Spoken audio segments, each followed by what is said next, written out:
Mandaruma keessaa odoo nuti hin beekin kutee nutti ba'e fooqi jala. Na ba'uu qabeejji kiyya inni tokko sirriitti dubbachuu hin danda'u ture.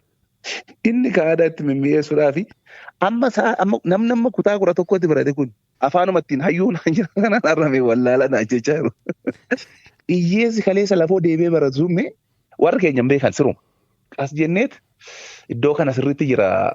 Birrii booda miliyoona 20-50 afaan irraa fuudhuudhaaf.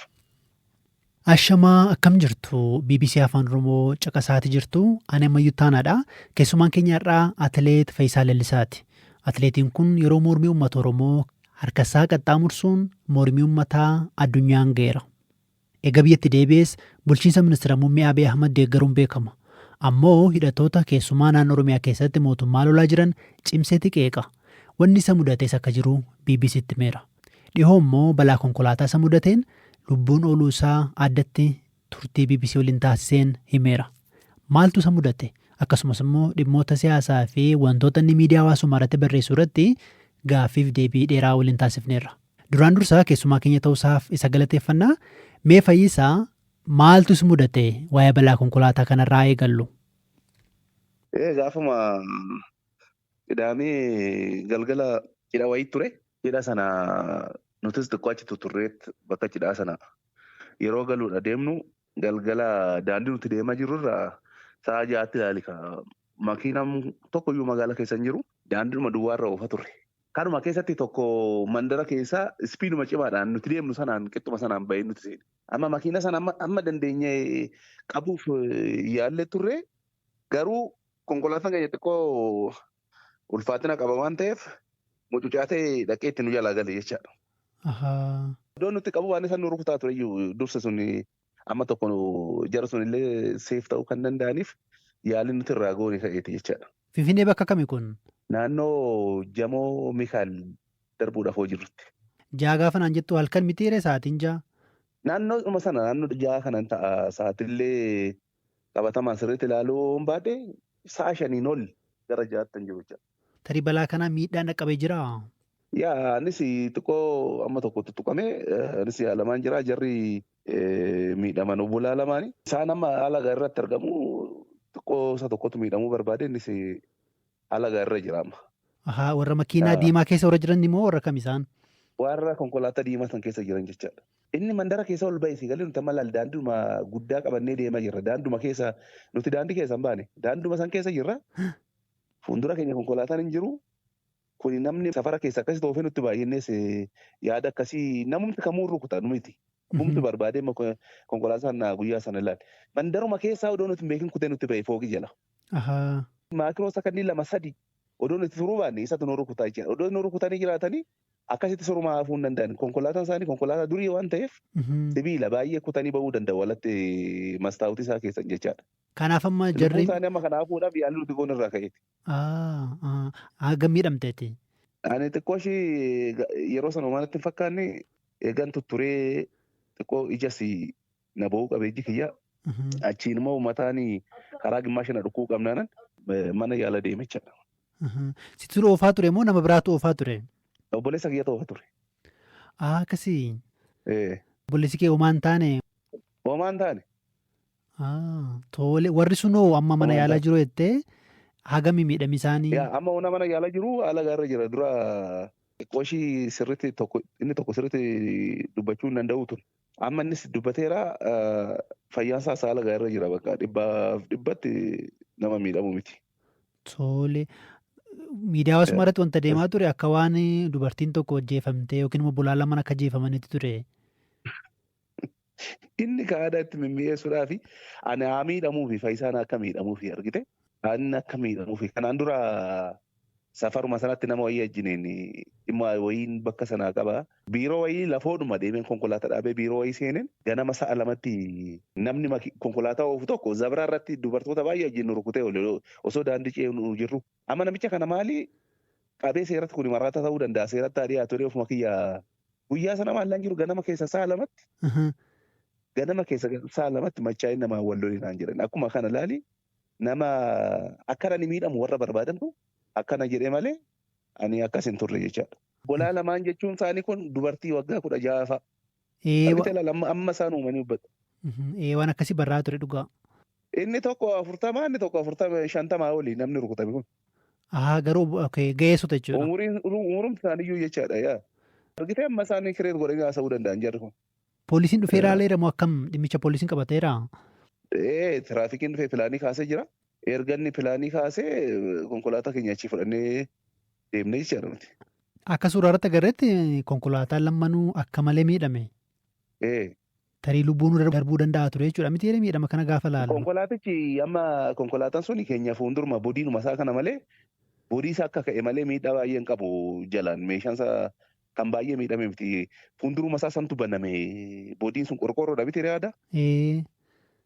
Isumatu baname inni sun immoo isaanii sun konkolaataa waggaa baay'ee biyya keessa tajaajile waan ta'eef konkolaataa durii kan hundaadha kunoo sibiila akka taaksii durii magaala keessa jirtu kan agarre. Konkolaataan laameraa akkasii kan ta'e kana inni jallata bakka waanuma xiqqoodhaan malee akkaataa dura walitti dhufneen baay'ee jarri hafuuyyuu dhiisuu danda'an jechaadha yaalii mucaan godheen amma tokko hafuu danda'ani. Akka dubbii keerraa hubadhetti wanti miidiyaa hawaasummaa irratti barreeffamaa katabamaa odeeffamaa ture soba akka ta'ettidha akkasitti hubadhe yaada keerraa. Egaa dhimma kana poolisiirraan odeeffannee tarii namoonni akkasumatti odeessuufaa jette maaliif sitti fakkaata?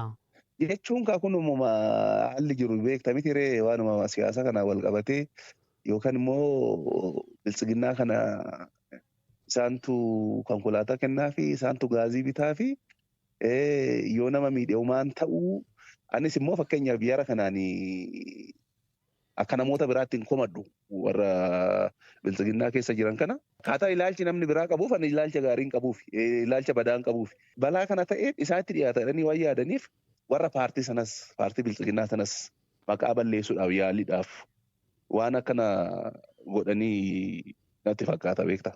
Warri kana godhan fakkeenyaaf kanatti beektu jiru moo gareedhuma moo? Maqaa isaanii waan dhabuu baadhes kan beekee jirti guruupii dadhabduun tokko wanumti oduu malee yoomaan goone jirti. Ani qacaramtee hojiidhuma kanaaf taa'an jiru waan nama arrabsuudhaaf durii qabeen beekala. Guruupii kanatu jalqabe afaan Oromootiin jalqaban jara kana. Akka warri afaan biraa dubbatanis immoo kan godhan isaanumatu dabarsaa fi ergaa kana jechaadha. Isa kana sirriitti hin beeka. Isaan kanatu akka maqaan kiyya baduu barbaada. Ani immoo fakkeenyaaf maqaan badee dhiisan waan isaaniif nama wajjin wal quunnamsiisu tokko hin qabu. Nama fakkeenyaaf hojii dhuunfaa kun hojjedha. Dhaabbata mootummaa biiroo tokko hin hoogganu. Odummaa waan barbaadayyuu na godhani ani waan qaama nama dhufanii nan tuqnetti wanti guddaan wanti miidhaan irra ga'uu danda'u hin jiru. Tarii sababa ilaalcha keef yookiin immoo sababa miidiyaa hawaasummaa irratti baatee barreessituufis ta'uu danda'a. Kanuma maaliif yaan immoo waan natti fakkaate kaleessa natti fakkaate miti. Kaleessa natti fakkaate baraaniifatti wal arginu yaadataa irreecha irratti. Ilaalchi koo gaaf sanas ilaalchi koo anuma akkasii kana ture bara sun duri. Fagoo waggaa akka waan amma qabeenya horadhee bara sana sani ani sirrii jireenyi koo gaariin bara sana ture yeroo sana irra qabeenya guddaa qabaa ture. Yeroo sana makiinaa guddaa amma jiru kana nan qaba makiinota biraa deemee uummata deddeebisuu nan qabaa ture. Qabeenya akkanarra piippiin yookaan immoo biltsiginnaan naa kennetti laaluudhaaf yoo ati duute bichaan gammaddu ani si jaalattu gaafa ati jirtu sin jibbitu. Tarii itti tolee jira natti fakkaate isatti maal sababa maaliitiin mootummaa jaalachuu kan danda'e kan jedhan irraa ka'anii ilaalcha akkanaa kana naaf qaban jechaadhaan immoo fakkeenyaaf ilaalchi koo ilaalcha siyaasaa soo ta'e akkaataa natti dhagaameen akkaataa naa galee nan deema malee namuma mandara keessa tokko waan isheen jette ilaalee hordofee duuka deemuu hin danda'u. Isaan kan na jibbaniif akkas nu godhiidha. Sitirra sagalee qaba nurraa as keessaa maa baatee tiimii kana keessaa maa baate akkuma bara sanaatti darbe inni bara sanaa darbe waan ta'eef immoo inni kun karaa kana na baasa jedhee uummata keenyas karaa kana baasa jedhee waan ayyaada jiruuf ilaalcha isaanii giingoo sana keessa waan hin galleef jibbisa kana naaf ka'an jechaadha. Amma akka yaada keerraa badhetti fakkeenyaaf uummatni waggoota 10 dura yeroo mormii uummataa sana keessumaa qabsoo uummanni godhu miidhama uummataa addunyaatti guddistee mul'isteetta harka qaxxaamursitee qabsaa'otis ija kanaan si ilaalu garuu dubbiinatti dubbattu akkasumas immoo barreeffamni miidiyaa hawaasummaa irratti babarreessitu akka roobsottis kanneen si qeeqan jiru fakkeenyaaf amma jaalbukeecha maskaramuu yookiin immoo dhimmoota garaagaraa irratti yaadatti kennituun kanneen si qeeqan fayyisaan akkas ta'uu hin qabu akkas ilaaluu hin qabnu fayyisaan gidduu dhaabatee nama araarsu ta'uu qaba jedhanii faa namoonni dubbatan jiru isarratti maadha yaadi kee? Yaa obboleessa koo kanas yaaleera. Yeroo nasii galee dorgommii Dubaay maraatoonii guddaadha. Dorgommii Dubaay sun torbee lamatu na hafaa ture. baran biyya kanaa galu jechaadha. Jaruma kana maaliif naraarsinu kan jedhamu jaartin guddoo tokko adde Makiyaa kan jedhamu beekta dubartii Arsii tokko. Eeyyee. Isaan yaa mucaan nanaa kootu odooti kanaan dura uummata kanaa waan guddaa kaffaltee jirta. Arras kunoo uummanni keenya walitti deebi'ee rukutuuf jira. Yoo si argan tole nuu jedhu naan jettee na fuutee gara Wallaggaa deemne amma Naqamteettan deeme araara kanaaf jechaadha jara kana walitti fiduudhaaf. Ka'anii dhufaniit tisheertii kan Daawud Ibsaa qabu uffatanii dhufanii Edaasaan Bosonaa dhufan akka waan gaarii yoo dubbanne hin fudhatan. Achumaan gaafa akkana bahee ilaalu yeroo sana OPDO'n kun ODP jedhamee of jijjiirra jira miti. ODP sin ergee akka ODP'n sinitti mee dhufe sana sinitti hin fakkaatinii. Lola guddaa ture sirmaa booda gaafa ilaalu namni jechuudha keessa dubbiin dakana jiru sirrii miti. Namni gaariinis amma shanii san keessa hin jiru miti ilaala ani. Jira ijoollee gaariin namni ilaalcha gaarii qaban. Dubbiin dakana jiru gaarii miti ati gali yoo dandeesse naan jedhe. Ana achumaan ani kana akkana taanaan jarri kunis akkatti iddoo kanatti naannaa arrabsan na caala maal godhanii. Ani immoo fakkeenya mirga koo abbaan barbaade qubanarra kaa'uu hin dandeessu. Akkas erganaan na caala maal godhanii na arrabsanii ani hin barbaadu jedheetan gaafa hin galle yeroo nan boga'u namoota jaarsummaa deeme san qabanii bakka gaara xiyyoo jedhamu geessan jaalmaroo biratti jilbeeffachiisanitti jaartiin adde Makiyaa jedhamtu kun eega daadhiifte waggaa 25 jaartii turte. Armashii goggogaa hoota jara sana harkaa jaarsolii warra maanguddoo abbaa gadaa sheekota baalee dhufan kan harkaa fuutee galte handilee hin galle jechaadha. Isa amma karaa biraa sana immoo isa sitti meen ture. Itti mee jechuun itti mee hoggaansa hin jedhu isaan akka nama guddaatti akka nama baay'ee beekanitti waan of ilaalaniifi. Asumaa fi ansaanii fi hanqina jidduutti haafu isaamma baay'ee maskaramuu maal jettu kan. Miira keessa gallee danfinee akkana ta'uu hin dandeenyu namoota baay'ee jedheen ture. Yaalii kana yaaleera. Yaalii kana immoo yaalii wanta jecha jette naan jettu kana namni bumti barbaade siyaasa kamirrattuu aaris qabaatu. Dhugaasoo qabaate akkaataa amma ittiin Oromiyaa keessa deeman kanaan bilisummaan namaa kamuu dhufuu hin danda'u. Ati haadha kee ajjeeftee bilisummaan kee dhufaa mana barumsaa gubdee bilisummaan kee dhufaa. Mana barumsaa kalisitti barattee baate sana ijaaruu qabda malee mana barumsaa kalisitti barattee baate gubdee bilisummaan dhufaa. Baadiyyaadha nama buqqiftee bilisummaan dhufaa. Namni kaleessa fi barattoonni kaleessa barattoonni har'aas tokko miti. Barattoonni kaleessa waggaa 15 mana barumsaa galan. Isaa galeera hubateera. Inni irraa waggaa 15tti kutaa 9tti waggaa 12 waggaa 13. Osoo beekanii jiraatanii uummanni baadiyyaa bittinuu hin qabu turanii. Har'a immoo uummanni baadiyyaa kaleessa jaldu amboo giinci ture sun kan bushooftuu jira, kan adaama jira, kan sululta jira, kan sabbata jira. Jarreen kana barbaaddee argachuu hin dandeessu. An akka ijoollee qeerroo kaleessa lammata deebi'ee dhufuu hin danda'u. Isaan garuu akkuma kaleessa sanatti hooyi jenne kanniisa gaagura tuqxe utaalee baatte fakkaate. Kaan shanee ta'e kaan makkalaakaa ta'e namni bakkatti godhu dhabnaan. Amma lubbuudhaan jirutti sittan hima waan tokko waan kana fooda godhu. Mootummaan biyya Itoophiyaa jedhamu sana bulche mootummaa kooti. Mootummaa kiyyaa uummata kiyyaan deeggara malee kana cinaatti baatee har'a nama 5 walitti qabamtee boruu wal diigdu kana ishii waan jecha hoggaan jiruu balleessuun qaburra deebi'een. Osuma dhugaayyuu ta'e jecha. Tole maafan si gaafadha amma fakkeenyaaf amma kana duras dhimma artiist Andu'aalem yeroo barreessitees kana duras dhimmoota garaa garaa irratti yaada kee kennita. Garuu dubbiin kee falmisiisaadha sin jedhu namoonni kaan fakkeenyaaf Fayyisaa miira keessa seenee barreessaa maaf arrabsuun qabu yoo yaada isaa qabate yaada isaa sirnumaan ibsuu qabaa. Fayyisaa sadarkaa kanatti hin eegnu kanneen jedhan jiru. Tarii namoonni akkas qeeqa akkasii dhiyeessan qaamaanuu yookiin immoo barreeffamaanis erganis ta'uu danda'a. Tarii yaada akkasiisattis uummata keessa hubatteettas ta'uu danda'a. Kanaafan si gaaffe ofumaa barreessita moo namoota si barreessa fuula feesbuukii irratti? Maali barreessa? Amma yeroo tokko wanta kana natti ka'a beektaa? Barreessuun qubee barreessuu yaada koo ibsachuun ajaa'iba ta'eeti. Kuni dinqii isaanii ta'a obboleessa koo. Namni har'a lafa kanarra miti kunoo eessa bakka jiru silaa hin beekta. Gurraan illee dhageenya. Barreessuun kun birqii isaanii ta'a ta'u gurbaa. Barreessuun maal waan biraa maalan kireetu godhe.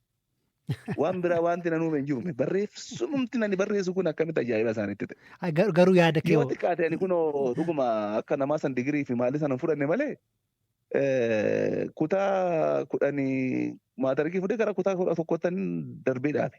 Darbee dhaabee achumaan iskuuliin jalduun jiru piriiparaatoorii yeroo sana. Ani immoo dirqamumaan dhiibbadhaan kutaa tokko qabee humna kiyyaan ofii kiyyaa xaarii baradhe amma kutaa 11tti darbuu kanatti. Piriiparaatoorii kana deemee kiiloomeetira 8 deeme ilaala amma kutaa kunatti kiiloomeetira 8 deddeebiin baradhe. Dhaqaa galatti kiiloomeetira 16 deebiin baradhe yeroon baradhu. Kutaa 11 immoo pireparaatooriin giincii waan ta'eef ani immoo baay'ata ofii kiyya warra kiyya nan barsiifne naan akkan baradhus hin fedha waan ta'eef. Namni amma kutaa 11tti barate kun yoo xiqqaate akkamitti barreeffama akkanaa barreessuu dadhabaaf amma fakkeenyaaf akkanan immoo dandeettii akkasii dhabeen jiru ani. Ani nama akkasitti kilaasii keessatti lallaafaa ture miti ani fakkeenyaaf barreeffama yaada nama barreessuu danda'u kana yeroon kutaa tokko semestera lammaffaa baradhu yaada kana barreessuu qabu qubee sirreessee barreessuu jalqabeen jira yeroo sanatti kutaa tokko semestera lammaffaatti. Kana dhuga ofii isaaniitiin beekan yarra akkana jedhan nama sii barreessa maalinni kun waan guddaadha. Yaadi koollee hoo dhimma barreessuu danda'uuf danda'uu dhabuu osoo hin taane dhimmoota falmisiisaa akkas irratti jira mitiire waan hundarratti yeroo yaada kennitu fa'aa namoonni sitti mufatan nan argaa yeroo baay'ee ati immoo namoonni fakkeenya si godhatu keessumaa yeroo qabsoo sanaa waan ati gooteen gumaachi kee xiqqaa miti maatii keerraa adda baate biyyatti galuu biyyarraa fagaatte waggaa 2 Ameerikaa turte egasii booda maatiin keessi bira dhufanii jechuun qormaata keessa turte kan dura irra deddeebiidhaan waan gabaasaa tureef nan beeka namoonni isa beekanii namoonni gumaacha kee beekan immoo haala ammatti jirtu kanaa yookiin immoo kanarraa kanaan gammachuu dhabuu malee natti fakkaata yaada isaanirraa gaafan argu isaaf jedheensi gaafadhe malee dhimma barreessuu fi barreessuu dhabuu natti hin fakkaanne yaadi koo. Kaleessa jarri kun bara sana afaanumattiin hayyuu naan jira kanaan arrame wallaala naan jechaa jiru. Kaleessa hayyuu akka nama fiiganii miti naan jedhame siruma akka warra fiiganii miti ati hayyuudha. Isuma hayyuu kaleessa santu warra wallaala har'a namni barreessa fi jechaadha. Kanaaf ati fakkeenyaaf miira keessa galtee barreessa sirriidha galees nan barreessa maaliifan barreessa beektaa? Uummanni keenya uummanni guddaan sun safuu salphina akkasii safuu guddaa akkasii qabu har'a salphina akkanaa ta'ee qeessaarra buqqa'ee kunoo keella bakka jedhan kan odoo qaamaan gaaf tokkicha waaqni si gargaara dhaqxee ilaalte waan namni fakkaatu. Markaatoo ammana namni hin baay'atu. Bakka itti naanna'u dhabee hojii dhabee raa ta'ee akka bittan kana argee miira keessan galu'ani. Hattuun immoo maa haarti yoon jedheen hattuudha silaayi. Qotiyyoo hataa jirti. Oolaa hataa jirti nama hataa jirti. Indaan qo'atti. Hattuun hattuu jirti maal kabaja maaltu galaafattuudha. Miira keessa akka bitan hin barreessuani. Atamoo dhufanii odoo bilbiluma harkatti baattee ittiin haasoftu kana harkaa fudhatanii ammam sitti dhaga'amaati. Akkamitti miira keessan galu. Ani fakkeenyaaf akka namaa tokko nama biraa namni dhugaa rabbii sitti muudhaaf namni amma kiyya miidhamin jiru natti fakkaatu qabsoo kana keessatti waanan baay'ee argadhu dhabeen waanan baay'ee argachuu danda'u dhabeen yeroo inni re'oodha gara bakka dhimma sanatti galu dorgommii tokkitti hirmaachuu qofaaf ani isaan fiigee argadhu miti xalaa banuudha inviteeshinii naa ergame sana banee okee nan fiigadhu feewoon jedhee $250 naa kaffalama gaafsan kuni xiqqoodhaan akkanaan isa 500 argatu ani imma hiyyeessi kaleessa lafoo deebee baratuumme birrii sana caalchifadhee odoon ta'in rakkina uummata kiyyaatu irra natti dhagaamaa borusi ijoolleen kiyyaas keessatti guddatti ga'een qabu ba'uun qaba jedhee tan dhaqe malee ani kaleessa meen shankoora gurguree nama iddoo sanatti ofii kiyyaa barsiisee baradhee gurbaa rakkina kana keessatti akka bitan kophee bitachuu dhabee kophee harkaan limmoodhaan uffata irraa hodhee fiigaraani harka kiyyaan namni akkanaa kun akkana gaafan godhu gaafan qarshii argadhu immoo silaa sirriitti sammuu koo fookas gara birriitti godheen silaa nama jechuu jalqabuun ture garuu hawaasa kootu naa jaala jechuudha fanni malee. Ani immoo hawaasan kaleessa akkasitti gatiitti kan falee kana har'a hattuun gaafa saamtu jaal bukeechaa mitiime. Ani amma jalqabee baadheera jara kana barbaadeera bakka. Nan du'amman kana argoo kan irgitti du'ullee naa wayyadeetan. Garuu immoo jarri sun sadarkaa sanatti namoota loltu miti. Hattuun hin loltume. Hattuun qabeenya kuufatti waan ta'eef. Ishiiwwan kaanis kanuma. Ila warri siyaasaa Oromoo geggeessan kun rakkoon ishiiwwan rakkoo dhuunfati. Rakkoo hawaasaa miti. Hawaasni mee ani rakkadhe jechaa hin jirume. Maaloo waliin ugalaa jechaa ture. Sinii fi mootummaa waliin ugalaa. Argite? Ani rakkadhe na gargaar hin jenne. Sinumtii fi mootummaa maaloo walii galaa. Namoonni hawaasni guddaan kun karaa iyyan salphatu. Namoonni wayii wareegama kaffalanii darboota irra jira beektaa. Namoota akkanaa kanaaf jechaadha. Tarii rakkoo mana keenyaa adeemaa jiru kanaaf keessumaa mootummaa fi hidhattoota waraana bilisummaa Oromoo gidduu adeemaa jiruu fi bakkeewwan Oromiyaa naannoo bakkee adda addaatti namni rakkateera bahee galuu rakkateera waalcha dhabuu deemuu rakkateera namni hojjeteedhuma buluu rakkateera waan ifa jirudha. Tarii akkanuma dhuunfaatti akkanuma tokkotti rakkoon maatii keerra ga'ee jira. Waggaa arfan baranaa baruma jalqaba gara jalduu kana galuu jalqaban nama biraa dhoksaan fudhachaa ture namni immoo sodaachuu jalqabe warri keenya hin beekan siruma. Edaa isaan sirriitti tursanii isaan kun qe'een isaanii coomaaf daarii qaba as jenneet iddoo kana sirriitti jira. Birrii booda miliyoona 20-50 afaan irraa fuudhuudhaaf. Achi obboleessi kiyya meeshaa of harkaa qaba. Mucaan amma siin jedhu kun waggaa 20 gaafsa mucaan kun daa'ima. Itti marsaniit sa'a 3 aga sa'a 8tti halkan kophaasa dhukaasee ofirraa dhoowwa ture. Jara kana jechaadha. Eegas anis achiinan fudhee kaan garuma magaalaa naannoo isaatti kan jiru. Isaan kaan immoo amma maatiin koo kan na bira jiran jiru jechaadha. Waggaa 4tti dhaqaniitti. Amma fakkeenyaaf haati kiyya qubaan mallatteessiti waan gootu hin beektu. Waan fayyisaan godhu hin beektu. Haati kiyya haadha isaanii miti. Namni qabsaa'u tokko dirqama wayyaan hin kaleessa nu tuqxe maatii keenya tuqteerti.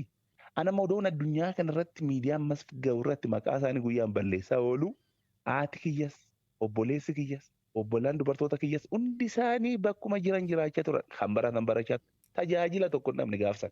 Inni kun immoo sanirra sila gaarii ta'uutu irra ture jechaadha. Amma fakkeenyaaf odoo haadha kiyyaa jabbiloota baasanii fi bishaan lagaa fidanii fi rakkoon hin jiru ijoollee keetii akka mucaa keetiin taanu godhanii jiraatanii afaanuma kamiin jara kanatti dubbadhama. Jarri kun edaa gaariidha. Han jedhu wayii namatti hin dhaga'amu. Qotiyyoo na jalaateen na bilisoomsa namichi kun namatti. Qeerraa na buqqisee na bilisoomsa. Asirratti garuu kan inni amma badii fi mattu kun hidhattoota waraana bilisummaa Oromooti moo warra kamii? Warruma akkas ofiin jiran jecha. Yeroo baay'ee amma dhimma badii raawwatan kanaaf yeroo gartuu kana yookiin immoo dhaaba kana gaafannu maqaa keenyaan kan hidhatanii soso'an jiru nuti badii keessaa hin qabnu jedhanii waakkatu. Kanaaf hunduu dhugaadha. Maaliin jiraatu reega akkas ta'es nama saaman hin jiraatu. Nyaachaaf galan malee hawaasa kanaa dararuuf galan kaleessuma yuumee namni kun Eertiraa dhaqee qaxxaamuree biyyi Tigraay irraan nuun lolamu Suudaan irraan lolamu namni waggaa beekachitti tortore kun har'a bilisa nu baasuudha gaafas deemu jalqabuma akka dogoggora ta'ee mul'ata jechaadha. Gama kaaniin immoo amma humnooti mootummaallee badiin himatamu Fayyisaa tarii dhimma isaarratti homaaf hin qeeqxuu jedhanii kan sitti dubbatan jiru. Dhugaadha. Ilmaan jedhama. Akkuma kanatti sirriitti ilaa akka mootummaatti hin dubbanne annu godhe jara kana. Kaleessa walgeenyetti gamtaadhaan mootummaatti waan barbaade himachaa turre. Gamtaa sana bittinneessanii amma dubbachuu dhiifte mootummaatti maal fiddaati? Yoo haasofte nan dubbadha mootummaattis amma kanallee waan ol baasuu baadhe ammallee mootummaanis waan danda'u iyyaalle. Ani umuriin koo xiqqaa ta'ee waggaa 6 ta'ee horiin eegsuu qaba warra kiyya durra. Bara addi bilisummaa Oromoo biiroon isaanii dhumarra jige jaldu. Biiroon bakka biraatti erga badii booda jalduu bade. Lola ture. Lola adda bilisummaa Oromoo fi wayyaana jidduu ture. Kilbee bakka jedhanitti lolli adeemsifameet cabsitee ariitetti wayyaaneen gammoojjiin jira asii gadi baay'een jaldeessee qoftee ol ba'uu danda'u. Isa bu'aniit isa wajjumaan buuteet ganna bishaan gurguddaan kan qorichaa dhufuu fi kasii karaa jalduu gayyaa'u bishaan gurguddaa walitti makamu. Bishaan sanatti kan bishaan nyaate kan ce'ee kan booyyaan booji'ame kan du'e. Ergasii kottee isaanii itti hin deebine. Mootummaan amma jiru kun akkasitti ari'aan jiru. Akkuma jaldeessa garbuu irraa gadariitu achi gadaree ol deebi'a galgala dhufan isaan. Sirriittis ejjennoon mootummaa jara kana wajjiniin deemee yookaan magaalaa irratti buusa waraana isaa. Magaalaa irratti erga buusee booda erga balaan mudatee booda gara socho'anii dhaquu xinnoo achi gadaree hordofanii wajjiniin deemanii akka bara wayyaaneen durichi isaan balleessanatti hin balleessuu hin dandeenye. Hin goone baay'ee tarkaanfii akkasii waan fedhii qaban natti hin fakkaatu. Malee jarri kun amma kana mara humna godhattee miti. Wayyaaneen neetworkii tokkoon ala balleessa turte. Teeknooloojii tokkoon ala balleessa turte jala garagalee. Baalee keessaa baaftee jechaadha. Baalee keessa. Bosona akkas fakkaatu keessa baaftee jarri kun. Kuni torban lamatti hin fudhatu hojjannoodha dootoo deeman akkasitti. Kanaaf ejjannoon isaanii jara kana balleessuudhaaf ani sirriitti anaaf quubsa miti. Tole kanaaf amma miidiyaa hawaasummaa irratti kanatti miira keessa seentee barreessituuf akka duratti natti himtetti waan uummanni rakkoo keessa jiruu fi lammaffaa immoo gabaabsitee kanaa deebistuu fi barreeffama kee kanaan gammachuu qabdaa maaliif akkasiin jedhaa namoonni qeeqa sirriitti baay'isaa waan jiraniif waan hin argeef. Sirriitti qaba gammachuu kanaan qabu silaa odoon kaleessa bakka sanaa fi ana caala maal godhee ta'e fakkeenyaaf namichi kun anaan na qeequu danda'a. Anaan immoo kana dhiisi jechuu danda'a. Maanni ulaagaan na caala inni godhe innuun dubbata miti. Mana taa'ee ana yoo xiqqaate ijoollee kootti wareegan jira maatiin koo oduu ta'e aduutu. Ana marii yoo gaafan deemu paaspoortiin kiyya peejii tokko qabdi. Bakka itti viizaan illee naa rukutamu qabu. Tokkitti naafi. Ameerikaa yeroo 11 seenee ba'eera sanaan achitti. Paaspoortuma koollee naa rifanne. Viizaa Ameerikaa illee fudhanne. Maaliif sanaan booda deebi'ee namatti makaman seene bakka akkuma wareegamaatti baduuf yookaan hoomileessii ta'uudhaaf bakka inni dhaqu hin beeku. Dorgommii isaan booda ergan akkas godhee booda bakka inni dhaqu hin beeku ani. Akka manaa murteessee bahee waan ta'eef jiraachuudhaaf of hin qopheessine achi booda. Agarraatti illee sirreeffachuu dadhabee rakkachaa jira jireenya kiyyaan. Isan gaafsaan balleessisan. Ani wareegama kanaa keessatti dabarsee ishiin fakkeenya Fayyisaa Caalaa anatu waa godhe jettee haasoftu kamoo jettee hin jirtu anumatu jira. Waan barreessuutan fufaadha ma yaadi kee? Sirriitti ittiin gammada malee kaleessa maaliif maraatte maaliif maatii kee dhiiftee baatamaa naan hin jirin. Garuu fakkeenyaaf kan namoota mufachiisu, kan garee mufachiisu, kan namoota walitti buusuufaa danda'u jiraa mitiiree waan akkasiirraa akka of qabdu fa'aa yaaddee beektaa tarii barreeffame tokko gaafa laalu miira keessa seentee barreessita. Fakkeenyaaf maal? Fakkeenyaaf yeroo darbee yeroo dhimma Andu'aalam Gosaa irratti maatiin Qananiifaa obboleessa ishanitti fakkaata bahee waa dubbatee ture isarratti yaada kee kennitee turteenna namoonni sitti mufatanii sitti barreessaa turan. Dur maal ta'a beektaa nama bakka rakkinni godhate korma malkaatti qalaniit dhiiga isaatiin addaan wal tuqu yoo namni wal ajjeesillee yoo namni araara dide yoo namni wal jibbe qotiyyoo qalaniit adda isaa tuqaniit waa kadhatanii biraa galan. Hambara kanaa fallisaa akkamitti akka falamuu danda'u naa galaan jiru. Andu'aalam shaayii wajjin dhugeen beeku. Mucayyoo kana immoo qaamanii ijaan argeen beeku. Garuu lachuun isaanii baay'ee garaa nama nyaatu. Dhugaan dhugaa rabbiif haa galu. Haala akkanaatiin yoo ragaa qabaatte ragaa dhiyeessiif. Yoo ragaa dhabde immoo karaa seera isaa Oromoo kanaan deemiif. Inni akka Andu'aalamitti ta'e kun mana keenyatti lama ta'eera. Ayyee guddaa galatoomii Fayyisaa. Eshi abbaa fayyaa taate.